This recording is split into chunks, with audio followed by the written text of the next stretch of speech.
For more than 3,000 years, Egyptians mummified their dead, wrapped them in cloth, and buried them underground. Mummies still have a powerful hold on our imagination, but there's something about them that you don't know. The Egypt detectives are on the case of one of the most remarkable mummy puzzles of all.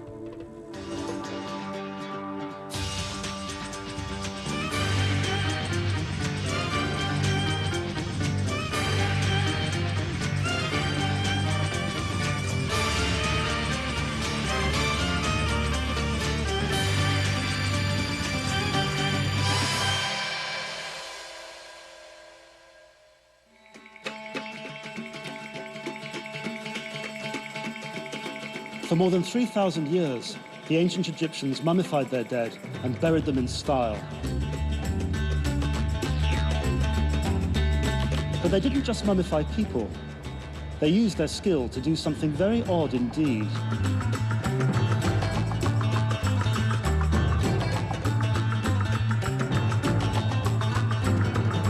In a labyrinth of tunnels dug deep beneath the pyramids is a world stuffed full of not just any mummies, but animal mummies.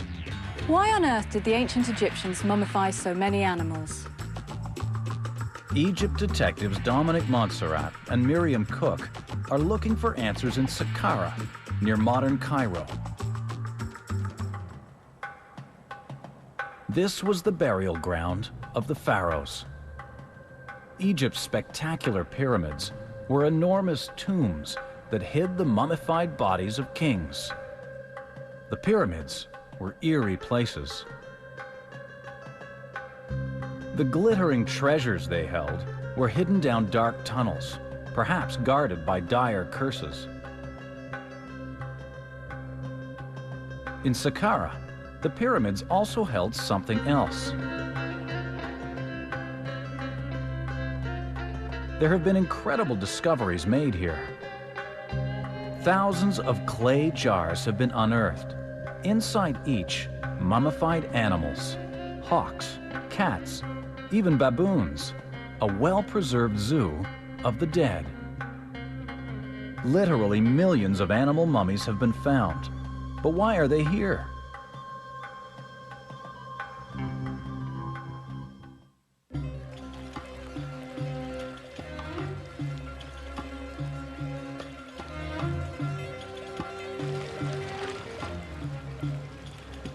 Egypt detectives Dominic Montserrat and Miriam Cook are looking for answers. On the Nile, they discuss this unusual case. I wonder why they're doing it. I mean, mummifying humans implies some sort of desire to preserve them for eternity so that they can be reborn, but animals? Yeah, it doesn't make sense for animals, unless they were considered as important as humans. Yeah. The mummification of humans was essential to Egyptian religion. After death, they believed that the soul still relied on the body. The corpse was cleaned, the organs removed. A substance called natron was used to help preserve what was left. The whole process took up to 70 days. Was the same care taken with the animals, or was a different process at work? Could such a time-consuming ritual be repeated so often? The Egypt detectives split up to cover more ground. Dominic heads off to see one of the biggest collections of animal mummies in the world at the Cairo Museum. He wants to talk to Dr. Salima Ikram, a leading expert on animal mummies. So, Salima, why does one mummify anything? Well, the ancient Egyptians believed that by mummifying something, it would last for eternity, so it could live forever, which is why they mummified. Right, but that makes the whole animal mummy question more complicated, doesn't it? Because there's such an array of animals here. Yeah. In fact, this is a wonderful cobra, little crocodiles, crocodile eggs. That one actually has a small crocodile in it, sort of curled up. And we've got this fabulous eagle, which is gilded, and another falcon as well. And what's over here? Over here, we've got tons more. We've got dog and cat. And were any of these pets? No, but we in fact do have a pet over here. Come and see. They still have hunting dogs like this in Egypt with curly tails. And look, he was found with this wonderful baboon who was found with his arms folded like this, just looking woefully up at the dogs. He's really sweet. And what are these? These are really unusual. These are food mummies. The ancient Egyptians believed that if you wanted something, you could take it with you. So, for example, if you liked your Sunday roast, you could order a roast dozen and have them mummified, wrapped up, and then put in your tomb so you could enjoy them for eternity. So pets, Sunday joints, what's the common denominator? The majority of animal mummies that we have were like this crocodile. It was sacred. Ancient Egyptians believed that crocodiles were the symbol of a god on Earth. That might explain bringing them into the afterlife. But what about all of the other animals? Miriam has found a clue. At one of the most important Egyptian temples, the walls are covered with animals. Animals are everywhere in Egyptian culture. On this temple wall, I can see a row of baboons here. There's 2 snakes above them. And over there's a lioness. There's a vulture. These are just a few members of this sacred zoo. It's these animal gods that make Egyptian culture so unique. In fact, some animals were seen almost like pharaohs. This is the hawk god Horus. He's always associated with the pharaohs. This is because hawks appear to fly so close to the sun, and pharaohs are the sons of Re, the sons of the sun. This statue of Horus shows him as a pharaoh as well as a hawk, and that's his crown.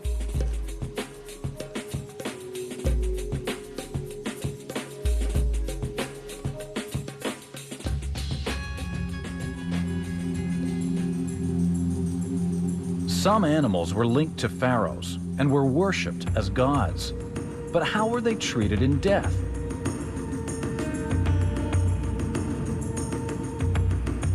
Pharaohs were mummified with great care. Could the same be said of sacred animals?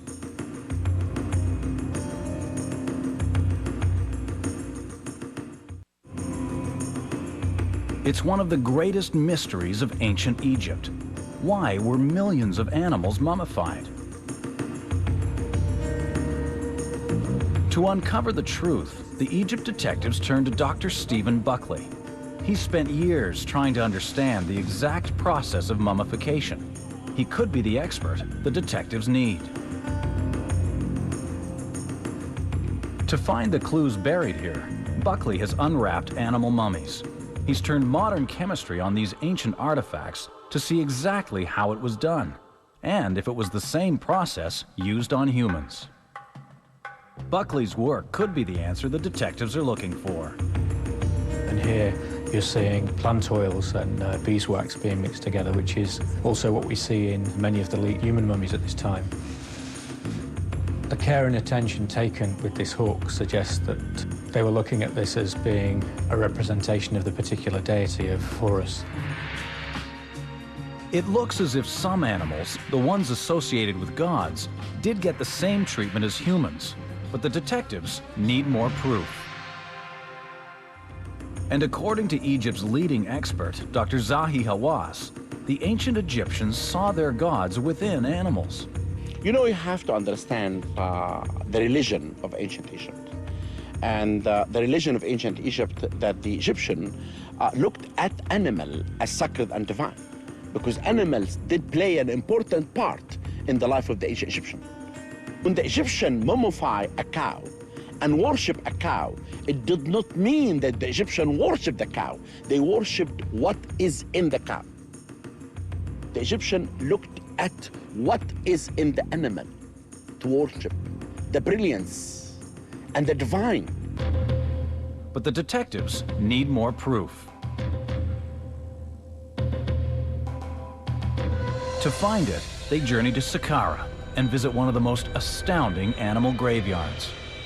The vast network of tunnels here cuts deep into the ground and dates back more than 3,000 years. This is the Serapeum. It is devoted to a single god, a god who took the form of an animal, the Apis bull. Dr. Salima Ikram takes Dominic into this amazing world. This is the most extraordinary place. It's pretty fantastic, isn't it? Yeah. It's long, dark tunnels. Do you know there are about 3 kilometers of tunnels here? No idea at all. In life, The Apis bull was likely the most pampered creature in ancient Egypt. After a ceremonial selection, the chosen bull was given his own temple, including servants, and a harem of cows. When the bull died, its body was treated with great care. And there are these side chapels off. Yeah, there are lots and lots of side chapels that go all the way around, which are places where the bulls are buried. At the end of the funeral, the body of the bull was carried through these halls. Its final resting place, one of the most impressive funeral monuments in all of ancient Egypt.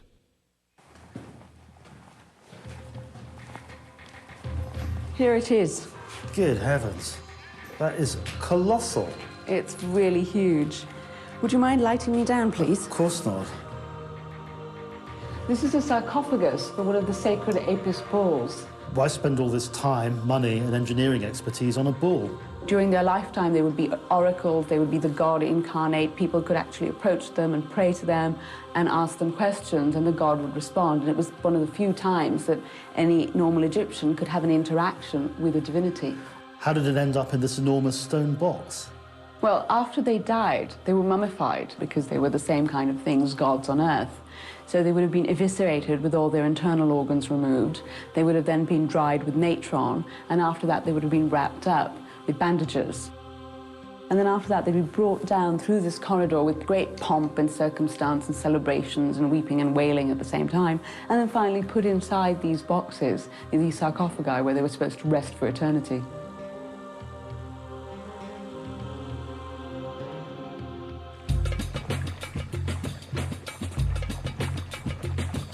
Sacred animals like the Apis bull were seen as gods on earth, so the Egyptians treated them just as they did the pharaohs.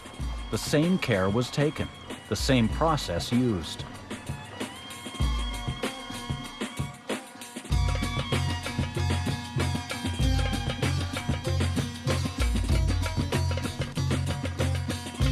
But under the sands of Saqqara, literally millions of animal mummies have been found.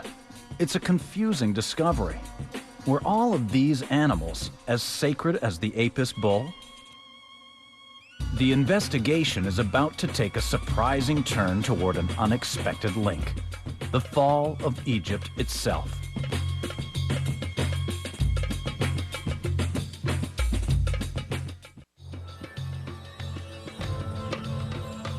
Egypt detectives Miriam Cook and Dominic Montserrat are on the trail of a very cold case: the mystery of the mummified animals. So far, they've learned that some animals, like the Apis bulls, were considered gods on Earth. They were mummified, just like the pharaohs. But there must be something else at work here. In Saqqara, there are piles of animal mummies, from floor to ceiling. Were they all sacred?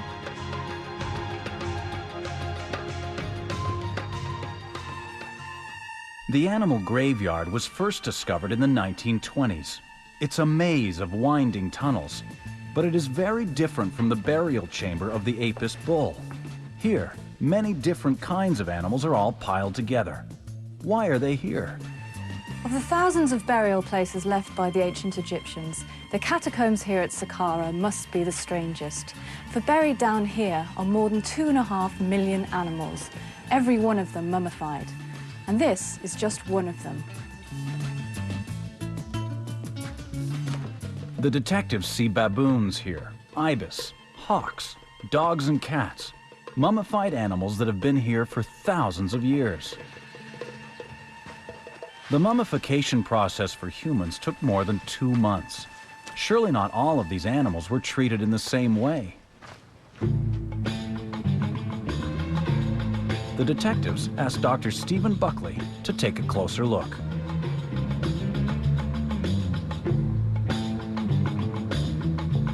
It turns out not all mummies are created equal.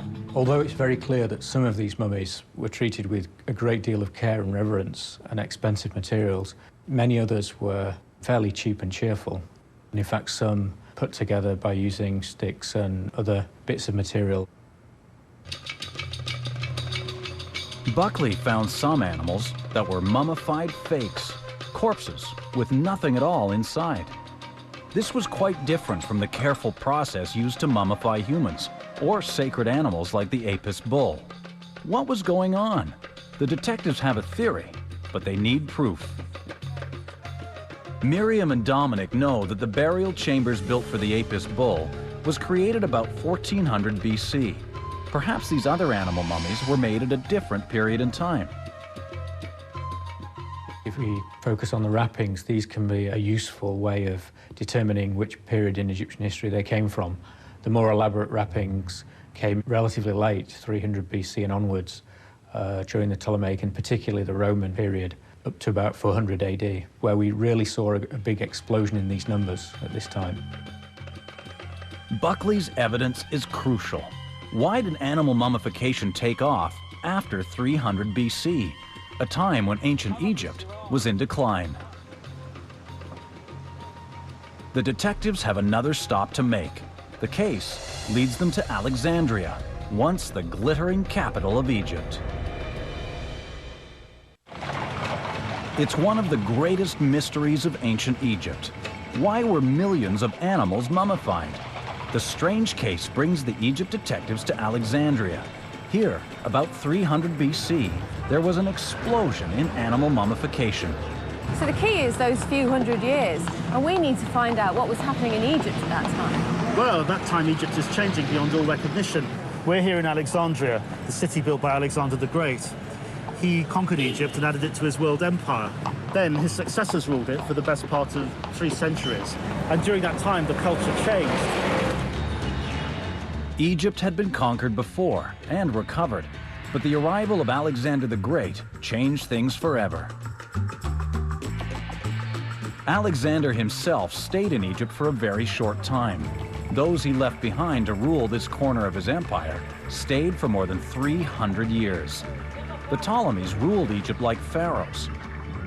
It was not a horrible time. The new foreign rulers brought prosperity, and they liked Egyptian culture.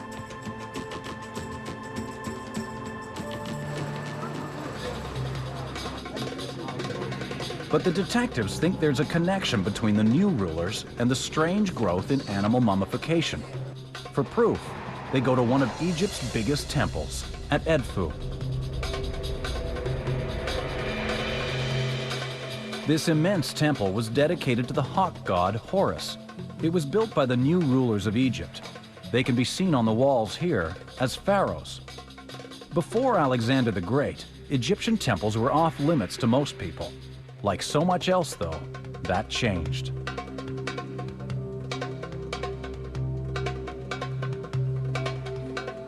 In earlier Egyptian times, temples would have been inaccessible to ordinary people like us. We'd have been stopped here at the great enclosure walls that ring the temple. So elite spaces, really? Oh yes, absolutely. And ordinary people would have polluted them just by going inside. Edfu was not just for the elite. Its doors were also open to the middle class. The detectives believe this change explains the animal mummies.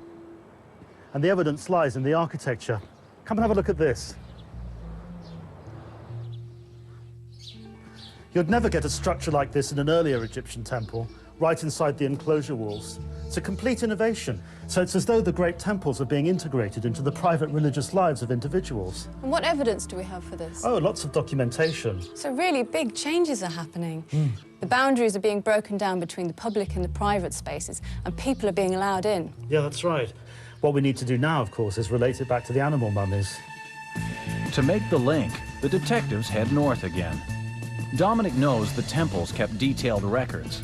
These might hold the final piece of the puzzle.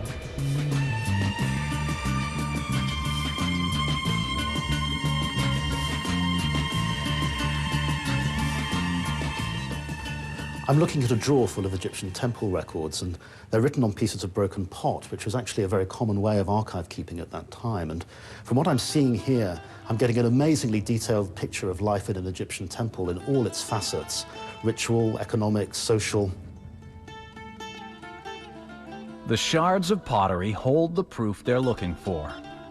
When Egyptians visited temples, they brought gifts for the gods called votive offerings. Some of these offerings took the form of mummified animals. As the temples became more open, the number of people visiting the temples increased. So did the number of gifts. More and more mummies had to be made to keep up with the demand. Embalmers were pressed into service. There were even farms breeding animals just for this purpose.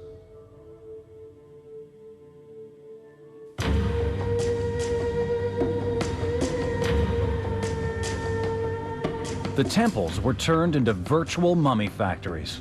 For the right price, you too could get an animal mummy for a temple offering. Hello, Miriam.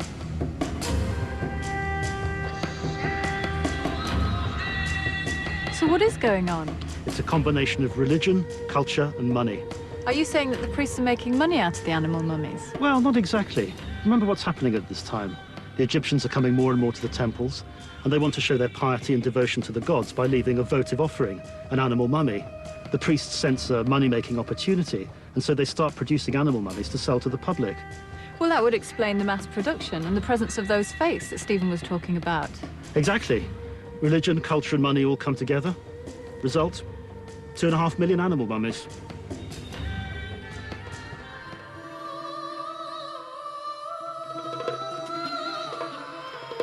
They had solved another case. As the culture began to change, the role of the animal mummies evolved too. It turned out to be the first of many changes, and the beginning of the end for ancient Egypt. The animal mummies are an eerie reminder of an empire in its twilight, a snapshot of history buried in the sands.